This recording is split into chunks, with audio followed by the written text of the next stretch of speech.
नमस्कार विद्यार्थी मित्रांनो, सुयश अकाउंटन्सी क्लासेसमध्ये आपलं सहर्ष स्वागत.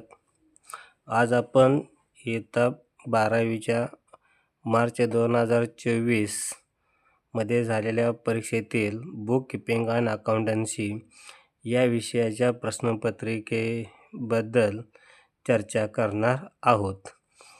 तर विद्यार्थी मित्रांनो, बुक किपिंग अँड अकाउंटन्सी या विषयामध्ये पहिला प्रश्न हा 20 मार्कांसाठी असतो. आणखीन तो ऑब्जेक्टिव्ह टाईप क्वेश्चन असतो. यामध्ये विविध प्रकारचे ऑब्जेक्टिव्ह टाईप क्वेश्चन्स विचारले जातात. तर 2024मध्ये कशा पद्धतीचे ऑब्जेक्टिव्ह क्वेश्चन्स विचारलेले आहेत आणि त्यांची उत्तरे काय असतील ते आज आपण या व्हिडिओमध्ये बघणार आहोत. तर बघा विद्यार्थी मित्रांनो, पहिला प्रश्न असा आहे, attempt all of the following questions. म्हणजे खालील उपप्रश्न जे काय दिलेले आहेत ते पूर्ण सोडवा. म्हणजे आपल्याला खाली एकूण ABC आणि D असे एकूण 4 उपप्रश्न दिलेले असतात आणि प्रत्येक उपप्रश्नाला 5 मार्क असतात. तर यामध्ये पहिला जो काय उपप्रश्न आहे तो अशा पद्धतीचा आहे बघा. Find the odd one. म्हणजे खाली दिलेल्या एकूण 4 पर्यायापैकी जो पर्याय गटात न बसणारा आहे तो शब्द आपल्याला शोधून बाजूला लिहायचा आहे. म्हणजे इतर घटक वेगळे असतात आणि एकच त्यामध्ये त्या गटामध्ये न बसणारा शब्द किंवा शब्दसमूह दिलेला असतो. तर बघा पहिल्या प्रश्नामध्ये काय दिलेलं आहे, subscribed capital, called up capital, paid up capital, equity shares. जर आपण इश्यू ऑफ शेअर्स म्हणजे कंपनी अकाउंट्स या टॉपिकचा जर अभ्यास केला असेल तर त्यामध्ये subscribed capital, called up capital आणि पेड अप कॅपिटल हे कॅपिटलचे प्रकार दिसून येतात, म्हणजे भांडवलाचे प्रकार आहेत. तर इक्विटी शेअर्स हा भागांचा प्रकार आहे. भाग 2 प्रकारचे असतात, इक्विटी शेअर्स आणखीन प्रेफरन्स शेअर्स. तर जे काय आपण भाग विकून भांडवल जे काय उभा करतो त्या भांडवलाचे जे काय प्रकार पडतात त्यामध्ये authorised capital, issued capital, subscribed capital, called up capital, paid up capital असे प्रकार पडत असतात. यामध्ये इक्विटी शेअर्स हा शब्द बाजूला निघेल, कारण राहिलेले 3 हे कॅपिटलचे प्रकार आहेत आणि इक्विटी शेअर हा शेअरचा प्रकार आहे. आणखीन त्यामुळे इक्विटी शेअर हा घटक या ठिकाणी आपल्याला ऑड असणार आहे आणि म्हणून पहिल्या उपप्रश्नातील ए मधील पहिल्या 1 या प्रश्नाचे उत्तर हे आपले इक्विटी शेअर्स असेल. Equity shares. ओके. त्यानंतर दुसरा घटक बघा, building, bills payable, furniture, machinery. यामध्ये बघा विद्यार्थी मित्रांनो, बिल्डिंग, फर्निचर आणि मशिनरी असेट असून बिल्स पेएबल हे लायबिलिटी आहे आणि म्हणून साहजिकच बिल्स पेएबल हा घटक यामध्ये ऑड असेल. प्रश्न क्रमांक 2चं उत्तर बिल्स पेएबल.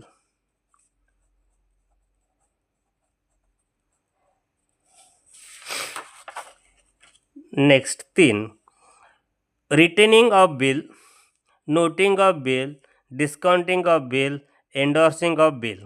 आता या बिल ऑफ एक्सचेंजमधील हा उपप्रश्न आहे. यामध्ये या शब्दांचे अर्थ तुमच्या लक्षात आले पाहिजेत. रिटेनिंग ऑफ बिल म्हणजे हुंडी ड्रायव्हरने हुंडीच्या देय तारखेपर्यंत स्वतःकडे ठेवणे. नोटिंग ऑफ बिल म्हणजे अनादर झालेल्या हुंडीचे न्यायालयामध्ये नोंद करून घेणे. हुंडी अनादर झाल्याची नोंद करून घेणे त्याला आपण नोटिंग ऑफ बिल म्हणतो. डिस्काउंटिंग ऑफ बिल म्हणजे हुंडी बँकेत वटविणे, म्हणजे हुंडी तारण देऊन बँकेकडून हुंडीचे पैसे घेणे. एंडोर्सिंग ऑफ बिल म्हणजे हुंडीचे पुष्टांकन करणे, म्हणजे हुंडी दुसऱ्याला हस्तांतरित करणे. ह्या हुंडीच्या बाबतीतल्या जरी घटना असल्या तरी देखील बघा विद्यार्थी मित्रांनो, retaining of bill, discounting of bill आणि एंडोर्समेंट ऑफ बिल या घटना हुंडीच्या देय तारखेच्या अगोदर घडणार असतात आणि नोटिंग ऑफ बिल ही घटना हुंडीच्या देय तारखेच्या नंतर घडणारी असते. म्हणजेच या ठिकाणी नोटिंग ऑफ बिल हा शब्द शब्दसमूह ऑड असणार आहे आणि म्हणून 3चं उत्तर हे नोटिंग ऑफ बिल असेल. Noting of bill. Next 4th, audit fees, insurance, medical expenses, sundry receipts. आता नॉट फॉर प्रॉफिट कन्सर्नच्या बाबतीत हा घटक आहे. ऑडिट फीज, इन्शुरन्स आणि मेडिकल एक्सपेन्सेस हे एक्सपेंडिचर असून सन्ड्री रिसीट हा इन्कम घटक आहे आणि म्हणून हा सन्ड्री रिसीट या तिघांच्यामध्ये बसत नाही. म्हणून 4थ्याचं उत्तर असणार आहे सन्ड्री रिसीट्स.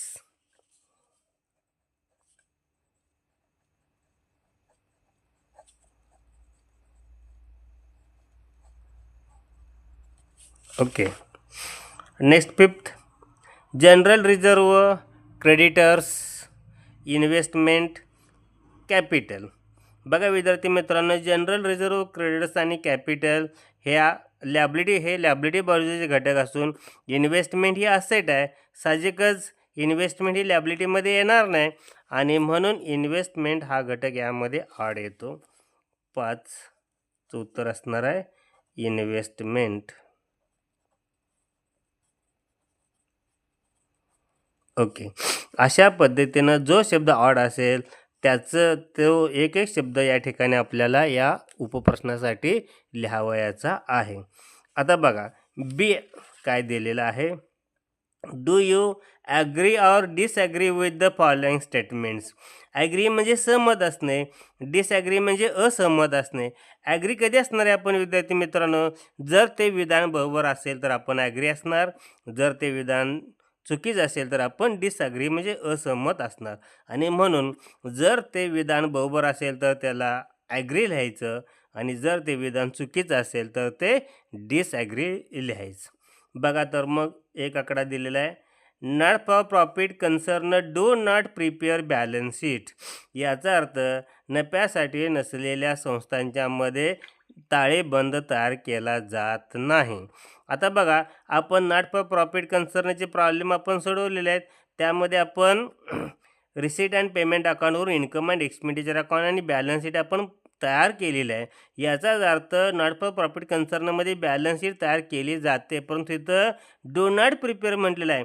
म्हणजे बॅलन्स शीट तयार केली जात नाही, म्हणजे दिलेले विधान हे चुकीचं आहे आणि म्हणून आपण या विधानाशी आपण असहमत असणार आहे, डिसॲग्री असणार आहे आणि म्हणून बीचं उत्तर B1चं उत्तर येणार आहे disagree. B1 disagree. Okay. Next second one, current account always shows a debit balance. याचा अर्थ चालू खात्याची नेहमी नावे शिल्लक असते. हे विधान चुकीचं आहे, कारण करंट अकाउंटला या ठिकाणी नावे शिल्लक पण असू शकते आणि जमा शिल्लक पण असू शकते. Current account have debit balance और क्रेडिट बॅलन्स. या ठिकाणी फक्त डेबिट बॅलन्स म्हटलेलं आहे, म्हणजे हे विधान चुकीचं आहे. म्हणजे आपण या विधानासाठी असहमत असणार आहे आणि म्हणून 2चं पण उत्तर येणार आहे disagree. Next third, A bill of exchange is a conditional order. Bill of exchange he conditional order आहे, म्हणजे अटदर्शक आज्ञा आहे. तर या ठिकाणी बिल ऑफ एक्सचेंज हे विनाअट या ठिकाणी ऑर्डर असते, अनकंडिशनल ऑर्डर असते, म्हणजे हे पण विधान चुकीचं आहे. 3चं उत्तर पण येणार आहे डिसॲग्री. नेक्स्ट 4th बघा, retiring partner is entitled to share in reserve fund and accumulated profit. याचा अर्थ निवृत्त होणाऱ्या भागीदाराला राखीव निधीमधील आणि न वाटलेल्या नफ्यामधील हिस्सा वाटून दिला जातो. वाक्य बरोबर आहे. रिटायरिंग पार्टनर या ठिकाणी रिटायरिंग होण्याच्या अगोदर तो व्यवसायामध्ये असतो. जो काही व्यवसायामध्ये रिझर्व्ह फंड असेल आणि अक्युमुलेटेड प्रॉफिट असेल त्याचा तो मालक असतो आणि म्हणून या ठिकाणी रिटायरिंग पार्टनरला रिझर्व्ह फंडमधील आणि अक्युमुलेटेड प्रॉफिटमधील शेअर द्यावा लागतो. हे वाक्य बरोबर आहे, म्हणून या विधानासाठी आपण ॲग्री असणार. त्यामुळं 4थ्याचं उत्तर येणार आहे ॲग्री. नेक्स्ट 5th वन बघा, on dissolution cash or bank account is automatically closed. डिझोलेशनमध्ये विसर्जनामध्ये कॅश ऑर बँक अकाउंट रोकड खाते किंवा बँक खाते हे बंद होते, ऑटोमॅटिकली बंद होते. वाक्य बरोबर आहे, कारण आपण डिझोलेशनमध्ये कॅपिटल अकाउंटचा बॅलन्स कॅश ऑब्लिक बँक अकाउंटला वर्ग केल्यानंतर कॅश ऑब्लिक बँक अकाउंटची दोन्हीकडची बेरीज समान येते. याचाच अर्थ कॅश ऑब्लिक बँक अकाउंट हे ऑटोमॅटिकली क्लोज होते, म्हणजेच हे विधान बरोबर आहे. म्हणून आपण या विधानासाठी सहमत असणार, ॲग्री असणार. ओके, आता नेक्स्ट सी बघा. सीमध्ये या ठिकाणी आपल्याला select the most appropriate alternatives from those given below and रीराईट the sentence. इथं काय म्हटले बघा, रीराईट द सेंटेन्स. याचाच अर्थ खालील दिलेल्या पर्यायापैकी योग्य पर्याय निवडून विधान पुन्हा लिहा. हे परीक्षेमध्ये लिहित असताना हे वाक्य तुम्हाला पूर्ण लिहावायचं आहे आणि या रिकाम्या जागी तुम्हाला त्याचं उत्तर योग्य पद्धतीनं लिहायचं आहे. आता मी या ठिकाणी पूर्ण विधान लिहिणार नाही, फक्त त्याचं उत्तर काय येणार ते मी तुम्हाला सांगणार आहे. तुम्ही परीक्षेमध्ये मात्र पूर्ण विधान लिहून उत्तर लिहिल्यानंतर त्याच्याखाली डबल अंडरलाईन करावयाची आहे. तर बघा, पहिला काय दिलेलं आहे, in case of dissolution assets and liabilities are transferred to dash dash account. डिझोलेशनमध्ये विसर्जनामध्ये मालमत्ता आणि जबाबदाऱ्या डॅश डॅश या खात्याला वर्ग केल्या जातात. कोणत्या खात्याला वर्ग केल्या जातात, तर आपल्याला माहीत आहे की डिझोलेशनमध्ये आपण सर्व मालमत्ता आणि जबाबदाऱ्या रिलायझेशन अकाउंटला वर्ग करतो आणि म्हणून या प्रश्नाचं उत्तर काय असणार आहे, रिलायझेशन. तुम्ही इथं हा रिलायझेशन हा शब्द पूर्ण व्यवस्थित लिहून त्याला अंडरलाईन करावायचे आहे. आणखी पूर्ण वाक्य परीक्षेमध्ये लिहायचं आहे. मी इथं फक्त डायरेक्ट उत्तर लिहिणार आहे, realisation.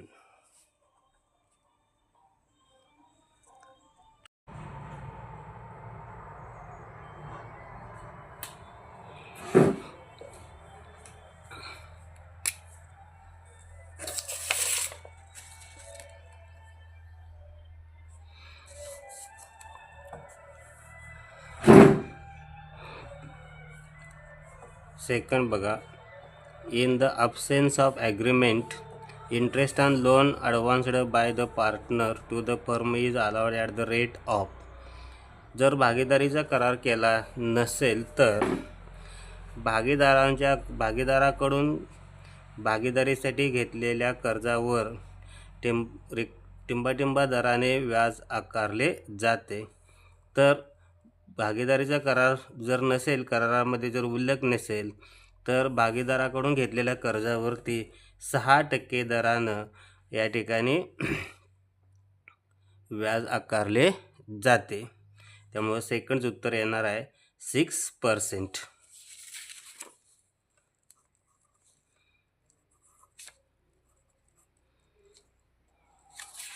Okay. Third, if an asset is taken over by the partner dash dash account is debited. जर भागीदाराने एखादी मालमत्ता घेतली असेल तर त्याची नोंद डॅश डॅश या खात्याच्या नावे बाजूला होते. तर भागीदाराने जर भागीदारीमधून एखादी मालमत्ता घेतली असेल तर या ठिकाणी आपण पार्टनर्स कॅपिटल अकाउंट डेबिट टाकतो, म्हणजेच capital account is debited.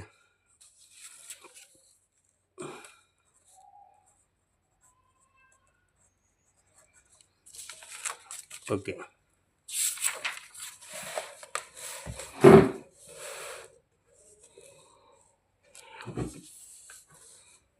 Fourth बघा, the balance of capital account of a retired partner is transferred to his dash dash account if it is not paid. जर निवृत्त होणाऱ्या भागीदाराची रक्कम जर त्याला भागवली नसल्यास निवृत्त होणाऱ्या भागीदाराच्या भांडवल खात्याची शिल्लक ही टिंबाटिंबा खात्याला वर्ग केली जाते. तर आपण ती लोन अकाउंटला वर्ग करतो. त्यामुळं फोर्थ उत्तर येणार आहे loan account. Next, income and expenditure account is a dash dash account. Income and expenditure account उत्पन्न खर्च खाते किंवा आयव्यय खाते हे टिंबाटिंबा प्रकारामध्ये येते. तर इन्कम अँड एक्सपेंडिचर अकाउंट हे नॉमिनल अकाउंट आहे.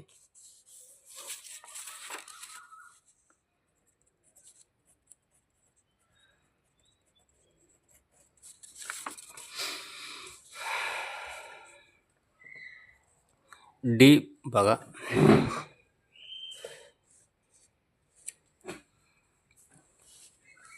Right a word, term, phrase as a substitute for each of the following statement.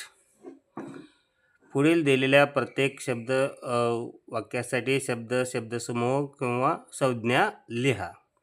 1. Tally software is classified into this category. Tally software हे या कॅटेगरीमध्ये वर्गीकृत केले जाते. तर टॅली सॉफ्टवेअर हे मार्केंटाईल या कॅटेगरीमध्ये वर्गीकृत केले जाते.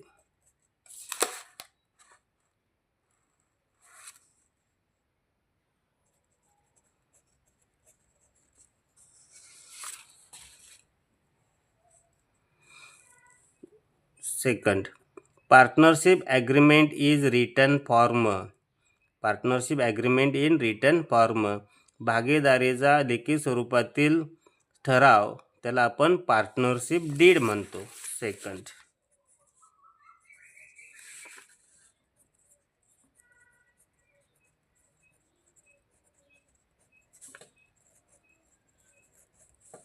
Partnership did.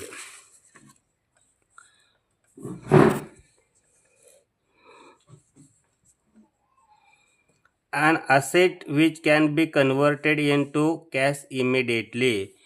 रोख रकमेमध्ये ताबडतोब रूपांतरित केली जाणारी मालमत्ता, liquid asset.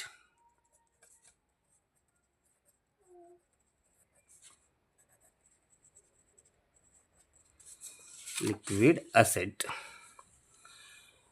A person who represent the deceased partner.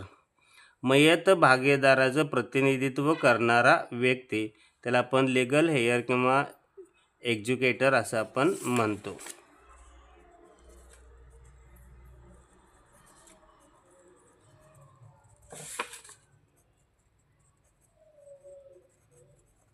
Executor.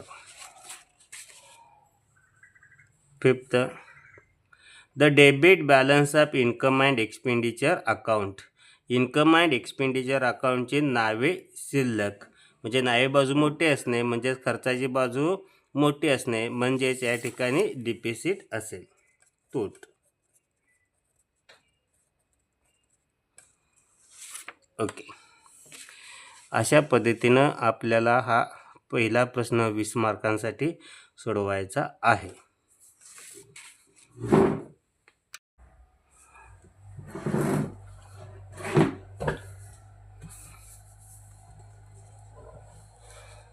Question number second. Sita and Geeta share profits and losses in the ratio of 3:2 in partnership firm. Sita आणि गीता 3:2 या प्रमाणात नफा तोटा विभागून घेणाऱ्या भागीदार आहेत. Their balance sheet as on 31st March 2020 was as under. त्यांचा 31 मार्च 2020चा ताळेबंद खालील प्रमाणे दिलेला आहे. Balance sheet as on 31st March 2020. Assets, bank 11,250, bills receivable 5,700, debtors 31,200 less already 1,200, net amount 30,000, stock 18,000, furniture 7,050, machinery 7,500, building 22,500. Liability side, capitals Sita 22,500, Geeta 18,000, creditors 18,750, bills payable 15,000, bank loan 24,000, general reserve 3,750. On 1st April 2020 they admitted Rita on the following terms. They admitted Rita म्हटलेलं आहे. त्याने 1 April 2020ला रीताला भागीदारीमध्ये घेतलेला आहे. म्हणजेच हा admission of पार्टनरचा problem आहे. For one half year in future profit, Rita should bring rupees 15,000 as capital and rupees 7,500 for goodwill in cash.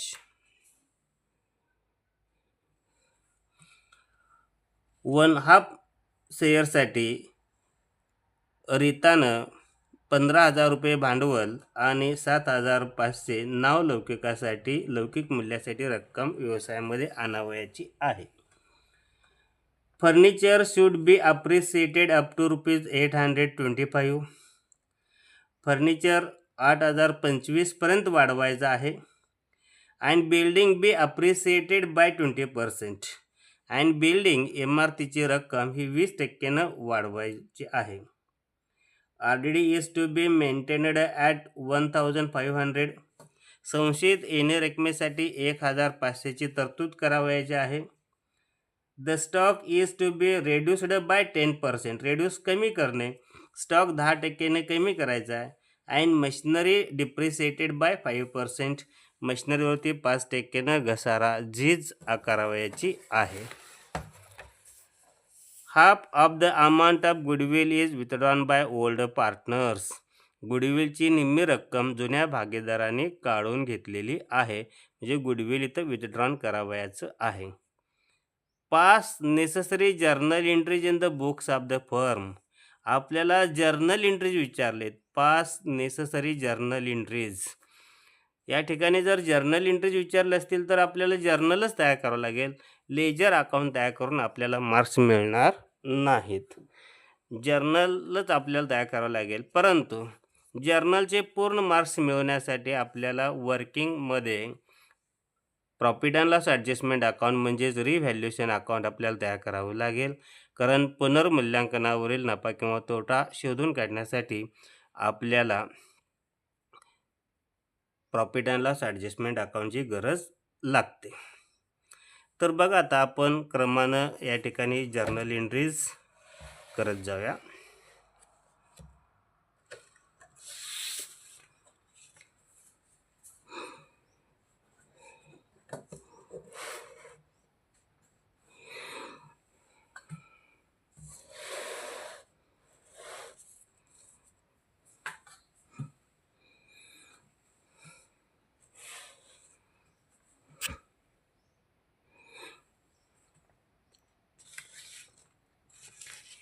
बघा या पद्धतीने आपण जर्नलचा फॉर्म तयार करावायचा आहे. क्वेश्चन क्रमांक 2.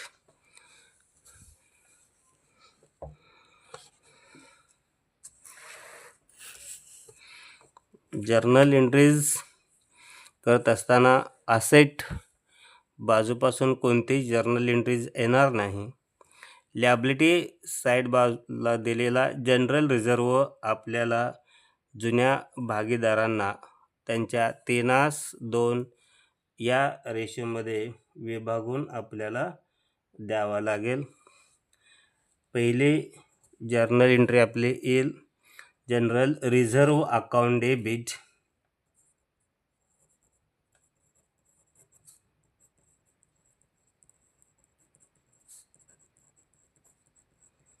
General reserve account debit 3,750 to Sita capital account. Sita capital account 2,250 to Gita capital account 1,500. आपल्याला 3,750 हे 3:2 या रेशोमध्ये विभागून द्यायचं आहे. म्हणजे 3,750ला आपल्याला प्रथम 5नं भागावं लागेल. 5ला भागल्यानंतर पहिला हिस्सा येईल, एक हिस्सा येतो आपला 750 गुणिले 3 2,250 आणि 750 गुणिले 2 1500 या पद्धतीने आपल्याला 3/2 हा या रेशोमध्ये जनरल रिझर्व वाढता येईल. नॅरेशन येणार being general reserve distributed. Okay.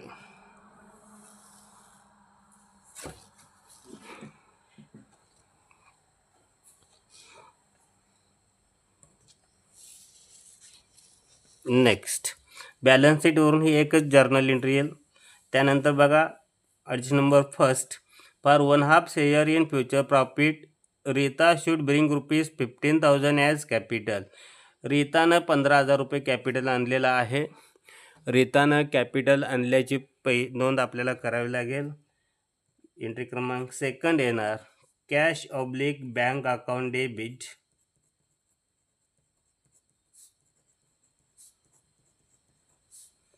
Cash oblique bank account debit 15,000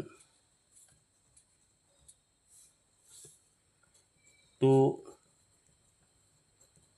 Rita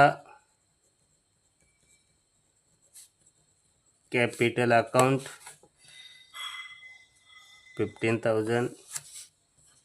narration being Rita brought her share of capital in cash. रीताने आपल्या हिश्श्याचे भांडवल रोख रकमेत आणले. नेक्स्ट त्यामध्येच पुढे सांगितले and 7,500 for goodwill in cash. आणि गुडविलसाठी नावलौकिकासाठी त्यानं 7,500 रक्कम आणावयाची आहे. आता गुडविल जेव्हा नवीन भागीदार रोख रकमेत आणतो तेव्हा त्याच्या आपल्याला 2 जर्नल एंट्रीज कराव्या लागतील.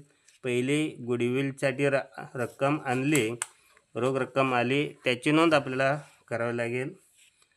एंट्री येणार त्याची पहिली cash oblique bank account debit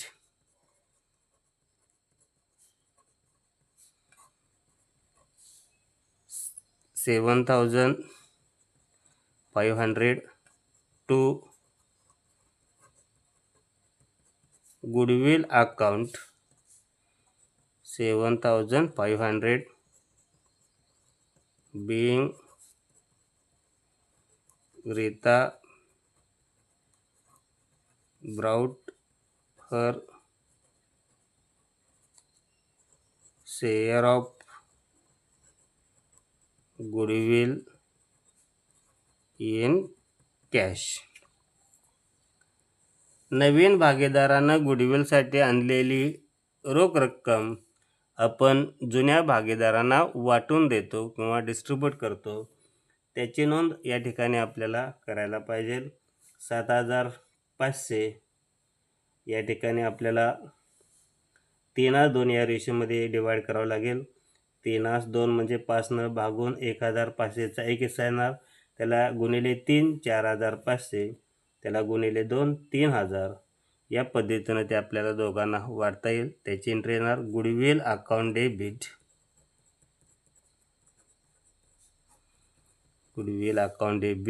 7,500 to Sita capital account 4,500 to Gita capital account 3,000 being goodwill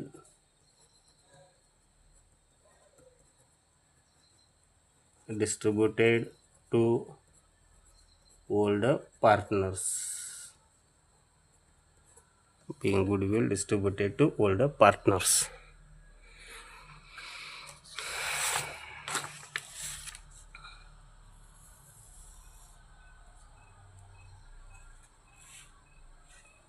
आता नेक्स्ट पुढं काय सांगितले बघा.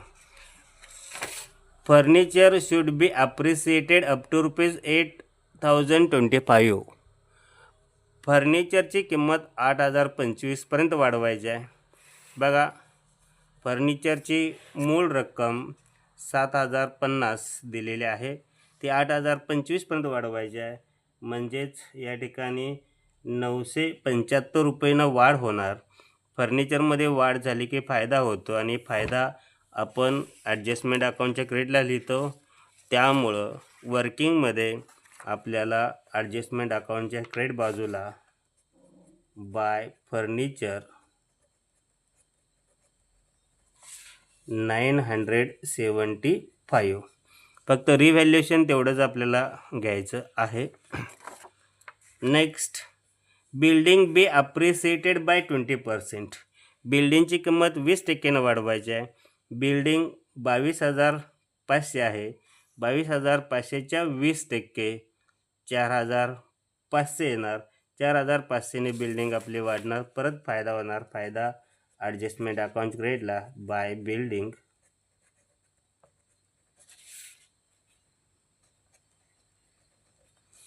4,500. Next, RDD is to be maintained at ₹1,500. RDD 1,500 maintain करायचे आहे. लक्ष द्या, इथं जुने RDD आपल्याला दिलेलं आहे 1,200, नवी RDD दिलेलं आहे 1,500. नवी RDD या ठिकाणी ₹300 जास्त आहे, म्हणजे तेवढा आपल्याला जास्त डेटर्समधून रक्कम वजा करायला लागणार आहे, तेवढा तोटा होणार आहे. आणि म्हणून तोटा ॲडजस्टमेंट अकाउंटच्या डेबिट बाजूला येणार. इथं 2RDD 300. RDDच्या बाबतीतला नियम लक्षात ठेवा. जेव्हा जुन्या RDDपेक्षा नव्या RDD जास्त असते तेव्हा दोन्ही RDDतील फरक हा ॲडजस्टमेंट अकाउंटच्या डेबिट बाजूला घेतला जातो. Next, the stock is to be reduced by 10%. Stock 10%नं रेड्यूस करायचा आहे. स्टॉकची किंमत आहे 18,000 18,000. 18,000च्या 10% म्हणजे 1,800 कमी होणार. स्टॉक कमी झाला, तोटा ॲडजस्टमेंट अकाउंटच्या डेबिटला to stock 1,800. Next, machinery depreciated by 5%. Machinery 5%ने डिप्रिसिएट करायची आहे. मशिनरी 7,500 आहे. 7,500च्या 5% रक्कम आपल्याला काढायची आहे, ती 375 येणार. 375नं मशिनरी कमी होणार, तोटा होणार ॲडजस्टमेंट अकाउंटच्या डेबिटला to machinery 375. Okay. Next, fifth adjustment आपल्याला दिलेले आहे. Half amount of goodwill is withdrawn by old partners. गुडविलची निम्मी रक्कम जुन्या भागीदारांनी काढून घेतलेली आहे. आपण जर्नल एंट्रीजमध्ये गुडविल डिस्ट्रीब्यूट केलेलं आहे. गुडविल डिस्ट्रीब्यूट करत असताना 7,500 एकूण गुडविल आहे, त्यापैकी 4,500 सीताला आपण दिलेलं आहे आणि 3,000 गीताला दिलेलं आहे. यातील निम्मी रक्कम ते काढून घेतील. म्हणजेच गुडविल विथड्रॉन केल्याची आपल्याला पुढं एंट्री करावी लागेल. एंट्री क्रमांक 5, Sita capital account debit. Sita capital account debit. आता सीताला 4,500 गुडविल मिळालं होतं, त्यातील निम्मी रक्कम म्हणजे 2,250. Gita capital account debit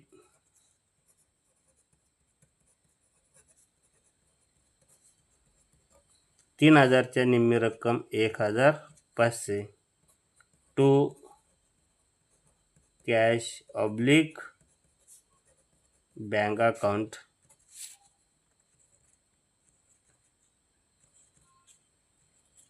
3,750.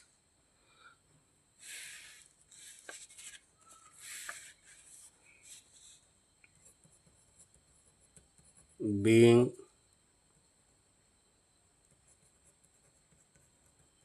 half of the amount of goodwill withdrawn by partners. गुडविलची निम्मी रक्कम काढून घेतली. ओके, सर्व ॲडजस्टमेंट संपल्या. आता आपल्याला profit and loss adjustment account close करून पुनर्मूल्यांकनावरती नफा किती झाला किंवा तोटा किती झाला ते शोधून काढावं लागेल. त्यासाठी आपल्याला profit and loss adjustment account tally करावं लागेल. बघा, क्रेडिट बेरीज असतील 5, 7, 9 आणि 5, 14, 5475. 5475 मधून वरल्या रकमांची बेरीज वजा करून 8 आणि 3 11, 11 आणि 3 11 आणि 3 14, 0, 1, 1 आणि 1, 2, 2 आणि 3, 5. 3000 एकूण प्रॉफिट येईल. तो ट्रान्सफर करायचा, जुन्या भागीदारांना वाटून द्यायचा. To profit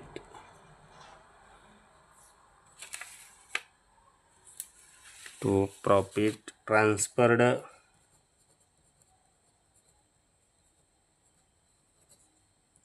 to capital account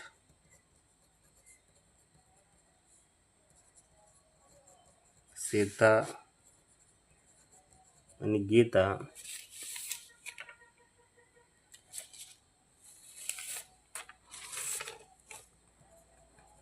3000 भागिले 5, 5 एके 5 31, 600 गुणिले 3 गुणिले 2, 7 18, 1800, 1200, 1800 आणि 1200. हा प्रॉफिट वाटल्याची नोंद आपल्याला जर्नलमध्ये करणं अत्यंत गरजेचं आहे आणि म्हणून आपली शेवटची नोंद जर्नल एंट्री ही प्रॉफिट डिवाइड केल्याची येणार प्रॉफिट अँड रिव्हॅल्युएशनची 6 नंबर एंट्री येणार. Profit and loss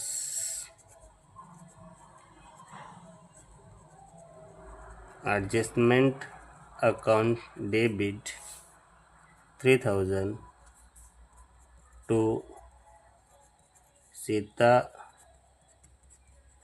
capital account 1800 to Gita capital account 1200 being profit on revaluation distributed. Okay, या पद्धतीनं मित्रांनो ट्रॉली नंबर 2 ॲडमिशन ऑफ पार्टनरच्या एकूण 6 जर्नल एंट्रीज येतील. पहिली जर्नल एंट्री जनरल रिझर्व्ह वाटून दिल्याची आहे. नंतर नवीन भागीदारांना आणलेलं भांडवल, नवीन भागीदारांना आणलेलं गुडविल जुन्या भागीदारांना वाटून दिल्याची. त्यानंतर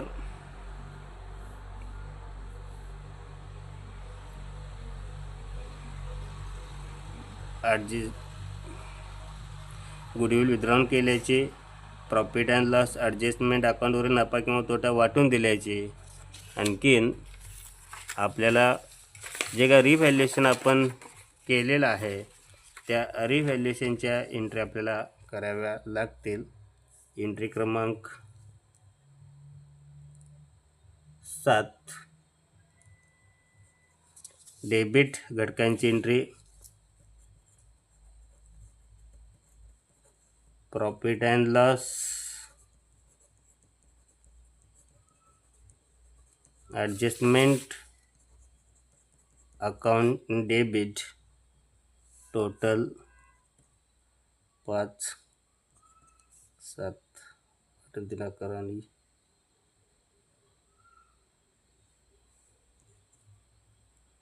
2,475 to RDD account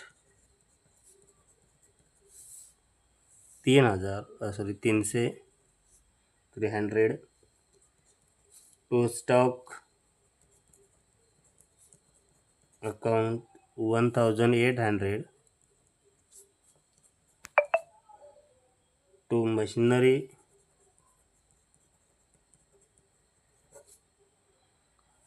375 being assets depreciated and RDD increased. Next, credit घटकांच्या ज्या मालमत्तेमध्ये वाढ झालेली आहे त्याची नोंद आपल्याला घ्यावी लागेल. म्हणजे प्रॉफिट अँड लॉस ॲडजस्टमेंट अकाउंटच्या क्रेडिट घटकांची नोंद. 8 number, furniture account debit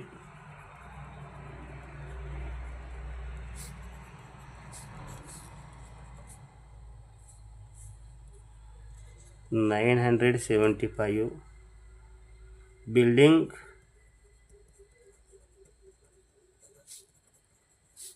account debit 4,500 to profit and loss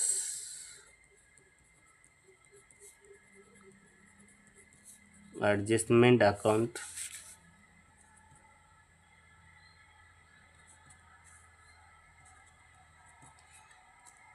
5,475 being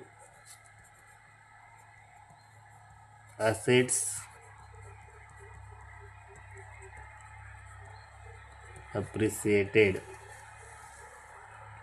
okay.